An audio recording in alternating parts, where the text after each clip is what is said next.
నమస్తే అందరికీ welcome back to సాయిస్ vlogs. ఈ రోజు అయితే మా శ్రీవారి పుట్టినరోజు అండి. మీ అందరి బ్లెస్సింగ్స్ ఉండాలని కోరుకుంటున్నాను. ఈ పుట్టినరోజుకి చాలా ఫేవర్ అనమాట, హై ఫేవర్. బయట అందరికీ కూడా అలానే ఉంది కదా.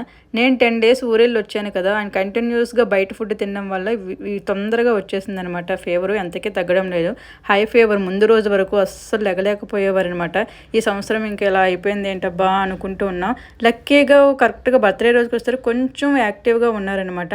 అందుకని అప్పటికప్పుడైతే నేను ఆయనకి ఇష్టమైన కేక్ అయితే రెడీ చేసేసాను. మరి బయట కొనుక్కున్నా, బయట ఫుడ్ ఎందుకు అని చెప్పి ఆయన కూడా ఓపిక తెచ్చుకొని తలస్నానం అయితే చేసేసారు. గుడికి వెళ్దామని చెప్పి తలస్నానం చేశారు కదా, ఏమైనా అవుద్దేమో అనుకున్నాం. బట్ దేవుడి మీద భారం వేసేసాం కాబట్టి అంత ఏం అవ్వలేదు, కొంచెం బాగానే ఉందనమాట. మా వాడు కేక్ తినిపించడానికి అస్సలు రమ్మంటే రావట్లేదు, వాడు కూడా తినట్లేదు అనమాట.